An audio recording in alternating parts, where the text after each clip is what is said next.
To me, basic SEAL training was a lifetime of challenges crammed into 6 months. So here are the 10 lessons I learned from basic SEAL training that hopefully will be of value to you as you move forward in life.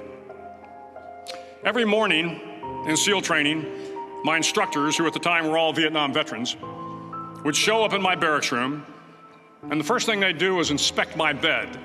If you did it right, the corners would be square, the covers would be pulled tight, the pillow centered just under the headboard, and the extra blanket folded neatly at the foot of the rack. It was a simple task, mundane at best, but every morning we were required to make our bed to perfection. It seemed a little ridiculous at the time, particularly in light of the fact that we were aspiring to be real warriors, tough, battle-hardened SEALs. But the wisdom of this simple act has been proven to me many times over. If you make your bed every morning, you will have accomplished the first task of the day. It will give you a small sense of pride, and it will encourage you to do another task, and another, and another. And by the end of the day, that one task completed will have turned into many tasks completed. Making your bed will also reinforce the fact that the little things in life matter. If you can't do the little things right, you'll never be able to do the big things right. And if by chance you have a miserable day, you will come home to a bed that is made, that you made. And a made bed gives you encouragement that tomorrow will be better. So if you want to change the world, start off by making your bed. During SEAL training, the students are all broken down into boat crews. Each crew is 7 students, 3 on each side of a small rubber boat, and 1 coxswain to help guide the dinghy. Every day your boat crew forms up on the beach and is instructed to get through the surf zone and paddle several miles down the coast. In the winter, the surf off San Diego can get to be 8 to 10 feet high, and it is exceedingly difficult to paddle through the plunging surf unless everyone digs in. Every paddle must be synchronized to the stroke count of the coxswain. Everyone must exert equal effort, or the boat will turn against the wave and be unceremoniously dumped back on the beach. For the boat to make it to its destination, everyone must paddle. You can't change the world alone. You will need some help. And to truly get from your starting point to your destination takes friends, colleagues, the goodwill of strangers, and a strong coxswain to guide you. If you want to change the world, find someone to help you paddle. Over a few weeks of difficult training, my SEAL class, which started with 150 men, was down to just 42. There were now 6 boat crews of 7 men each. I was in the boat with the tall guys, but the best boat crew we had was made up of the little guys, the Munchkin crew, we called them. No one was over 5'5". The Munchkin boat crew had 1 American Indian, 1 African American, 1 Polish American, 1 Greek American, 1 Italian American, and 2 tough kids from the Midwest. They out-paddled, outran, and outswam all the other boat crews. The big men in the other boat crews would always make good-natured fun of the tiny little flippers the Munchkins put on their tiny little feet prior to every swim. But somehow these little guys from every corner of the nation and the world always had the last laugh, swimming faster than everyone and reaching the shore long before the rest of us. SEAL training was a great equalizer. Nothing mattered but your will to succeed, not your color, not your ethnic background, not your education, not your social status. If you want to change the world, measure a person by the size of their heart, not by the size of their flippers. Several times a week, the instructors would line up the class and do a uniform inspection. It was exceptionally thorough. Your hat had to be perfectly starched, your uniform immaculately pressed, your belt buckle shiny and void of any smudges. But it seemed that no matter how much effort you put into starching your hat or pressing your uniform or polishing your belt buckle, it just wasn't good enough. The instructors would find something wrong. For failing the uniform inspection, the student had to run, fully clothed, into the surf zone, then wet from head to toe, roll around on the beach until every part of your body was covered with sand. The effect was known as a sugar cookie. You stayed in the uniform the rest of the day, cold, wet, and sandy. There were many a student who just couldn't accept the fact that all their efforts were in vain, that no matter how hard they tried to get the uniform right, it went unappreciated. Those students didn't make it through training. Those students didn't understand the purpose of the drill. You were never going to succeed. You were never going to have a perfect uniform. The instructors weren't going to allow it. Sometimes, no matter how well you prepare or how well you perform, you still end up as a sugar cookie. It's just the way life is sometimes. If you want to change the world, get over being a sugar cookie and keep moving forward. Every day during training, you were challenged with multiple physical events: long runs, long swims, obstacle courses, hours of calisthenics, something designed to test your mettle. Every event had standards, times you had to meet. If you failed to meet those times, those standards, your name was posted on a list, and at the end of the day, those on the list were invited to a circus. A circus was 2 hours of additional calisthenics, designed to wear you down, to break your spirit, to force you to quit. No one wanted a circus. A circus meant that for that day, you didn't measure up. A circus meant more fatigue, and more fatigue meant that the following day would be more difficult and more circuses were likely. But at some time during SEAL training, everyone made the circus list. But an interesting thing happened to those who were constantly on the list. Over time, those students who did 2 hours of extra calisthenics got stronger and stronger. The pain of the circuses built inner strength and physical resiliency. Life is filled with circuses. You will fail. You will likely fail often. It will be painful.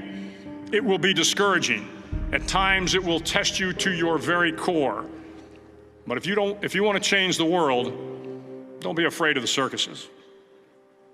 At least twice a week, the trainees were required to run the obstacle course. The obstacle course contained 25 obstacles, including a 10-foot wall, a 30-foot cargo net, a barbed wire crawl, to name a few. But the most challenging obstacle was the slide for life. It had a 3-level, 30-foot tower at one end and a 1-level tower at the other. In between was a 200-foot-long rope.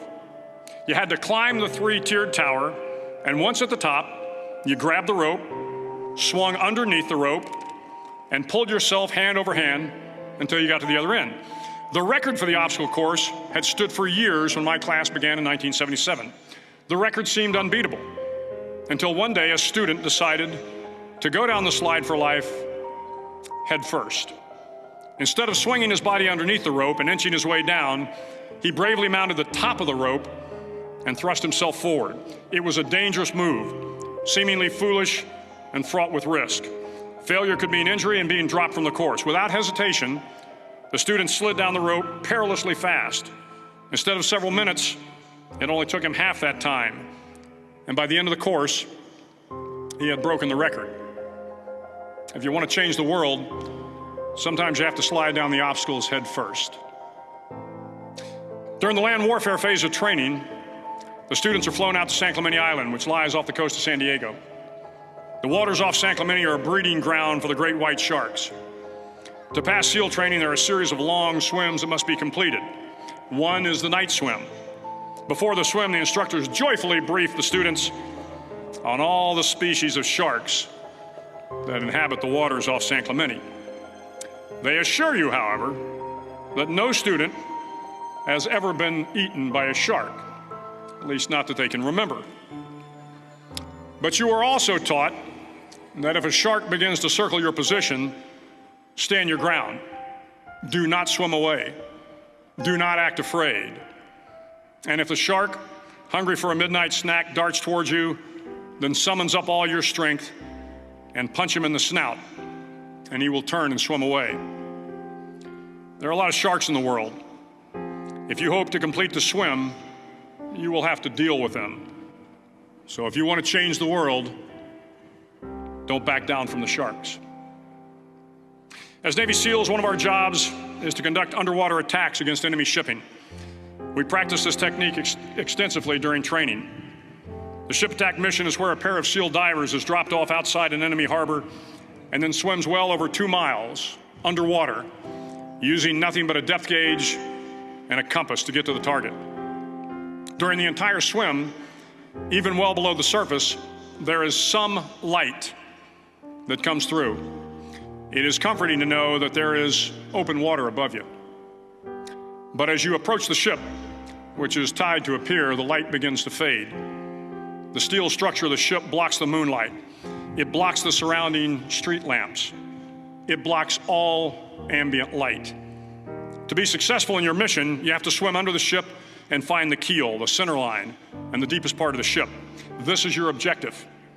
But the keel is also the darkest part of the ship, where you cannot see your hand in front of your face, where the noise from the ship's machinery is deafening, and where it gets to be easily disoriented, and you can fail.